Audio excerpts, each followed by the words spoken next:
चलिए आज भारत के भूगोल की एक बेहद रोमांचक यात्रा पर चलते हैं।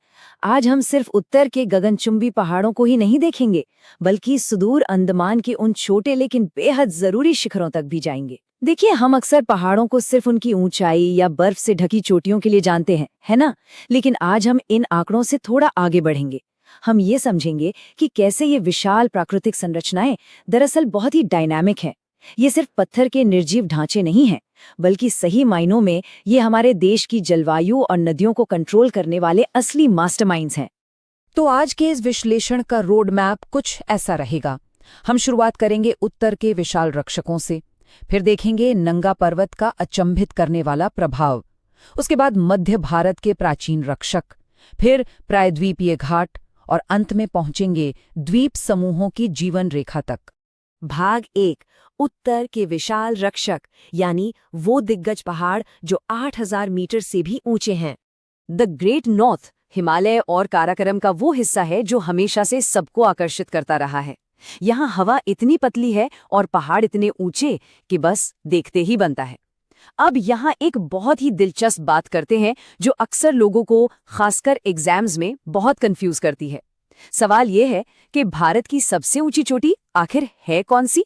अगर हम सिर्फ ज्योग्राफिकल फैक्ट्स की बात करें तो 8611 मीटर के साथ K2 सबसे ऊंची चोटी है, लेकिन भू राजनीतिक रूप से ये अभी POK यानी पाक अधिकृत कश्मीर में है। फिर आती है कंचनजंगा जो 8586 मीटर के साथ बिना किसी विवाद के सबसे ऊंची चोटी है, पर यह भारत और नेपाल के बिल्कुल बॉर्डर पर है। इसे आप ऐसे समझ सकते हैं जैसे दो घरों के बीच की कोई कॉमन दीवार हो। और फिर है 7816 मीटर ऊंची नंदा देवी। ये वो सबसे ऊंची चोटी है जो पूरी तरह से 100% भारत की सीमाओं के अंदर है। तो असल में ये सब इस बात पर निर्भर करता है कि आपसे सवाल किस तरह से पूछा गया है। अब एक बात जो बिल्कुल स्पष्ट होनी चाहिए वो ये कि ये पहाड़ सिर्फ बर्फ से ढकी चट्टानें नहीं है, ये अपने आप में पूरी की पूरी दुनिया है। कंचनजंगा कोई साधारण चोटी नहीं है, बल्कि यूनेस्को द्वारा मान्यता प्राप्त एक पूरा बायोस्फीयर रिजर्व है। मतलब यहाँ स्नो लेपर्ड्स और बेहद दुर्लभ वनस्पतियां पाई जाती हैं। और सबसे बड़ी बात, ये पहाड़ हमारे लिए लगातार पानी बना रहे हैं। कंचनजंगा की जेमू ग्लेशियर से तीस्ता नदी निकलती है जो सिक्किम की पूरी लाइफलाइन है। इसी तरह 7756 मीटर ऊंची कामेट चोटी सरस्वती नदी का उद्गम स्थल है। ये पहाड़ बाहर से भले ही शांत दिखें, लेकिन अंदर से ये लगातार जीवन को प्रवाहित कर रहे हैं। भाग 2, नंगा पर्वत का भौगोलिक प्रभाव, द किलर माउंटेन्स पावर। जरा सोचिए, क्या एक अकेला पहाड़ पूरे नक्शे को बदल सकता है? बिल्कुल बदल सकता है। महान हिमालय के बिल्कुल पश्चिमी सिरे पर देखिए, सिंधु नदी तिब्बत से निकलती है और सैकड़ों किलोमीटर तक उत्तर पश्चिम की तरफ बिल्कुल सीधी बहती चली जाती है। लेकिन फिर वो टकराती है 8126 मीटर ऊंचे नंगा पर्वत की एक विशाल अभेद्य दीवार से। ये पहाड़ इतना बड़ा है कि नदी इसे पार ही नहीं कर सकती। तो नदी क्या करती है? वो इस पहाड़ को ही काट डालती है और दुनिया के सबसे गहरे गॉर्ज या महाखंडों में से एक का निर्माण करती है। और फिर वहां से अचानक दक्षिण की ओर एक तीव्र मोड़ लेकर पाकिस्तान की तरफ मुड़ जाती है। सच कहूं तो अगर ये एक अकेला पहाड़ वहां नहीं होता ना, तो हमारे उपमहाद्वीप का पूरा भूगोल ही कुछ और होता। तो अभी तक हमने बात की 8000 मीटर वाले उन गगनचुंबी दिग्गजों की, लेकिन क्या महज 1722 मीटर ऊंचा पहाड़ भी हमारे लिए उतना ही जरूरी हो सकता है? ये एक ऐसा सवाल है जो आपका नजरिया पूरी तरह से बदल देगा, क्योंकि अब हम ऊंचाइयों से थोड़ा नीचे उतरकर भारत के मध्य भाग की ओर बढ़ रहे हैं। भाग 3, मध्य भारत के प्राचीन रक्षक, द साइलेंट डिफेंडर्स। चलिए अब प्राचीन वलित पर्वतों यानी ओल्ड फोल्ड माउंटेन्स की बात करते हैं। देखिए, हिमालय तो ज्योग्राफिकली बहुत युवा है, बहुत नया है, लेकिन मध्य और पश्चिमी भारत के ये जो रक्षक हैं, ये हिमालय के जन्म से भी करोड़ों साल पहले इस धरती पर सीना ताने खड़े हैं। किसी जमाने में करोड़ों साल पहले ये भी हिमालय जितने ही ऊंचे हुआ करते थे, लेकिन लाखों सालों की हवा, बारिश और मौसम की लगातार मार ने इन्हें घिस-घिस कर छोटा कर दिया है।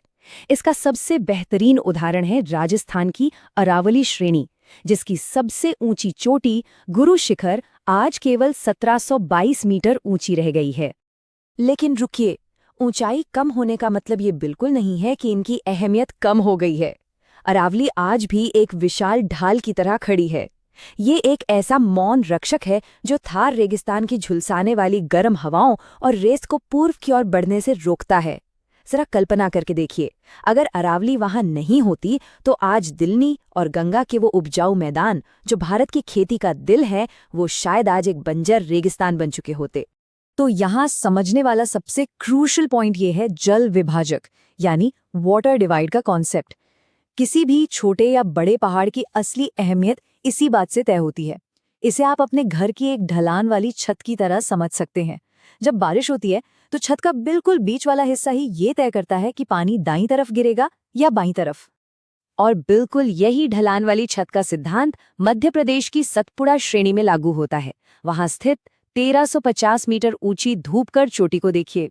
यहाँ से सीधे तौर पर भले ही कोई बहुत विशाल नदी न निकलती हो, लेकिन ये प्रकृति का अपना एक ट्रैफिक कंट्रोल सिस्टम है। ये एक बहुत बड़ा जल विभाजक है जो ये तय करता है कि बारिश का पानी उत्तर की ओर बहकर नर्मदा बेसिन में जाएगा या फिर दक्षिण की ओर बहकर ताप्ती और गोदावरी नदियों का हिस्सा बनेगा। पूरे मध्य भारत के पानी का बैलेंस इसी एक चोटी पर टिका हुआ है ना कमाल की बात। भाग 4, प्रायद्वीपीय भारत के घाट, द सदर्न एम्पायर। अब हम भारत के उस उल्टे त्रिकोण वाले हिस्से में आ गए हैं जो उत्तर या मध्य भारत से एकदम अलग है। इस हिस्से की पहचान है पश्चिमी और पूर्वी घाट। पश्चिमी घाट तो मानो एक लगातार बनी हुई ऊंची दीवार की तरह है।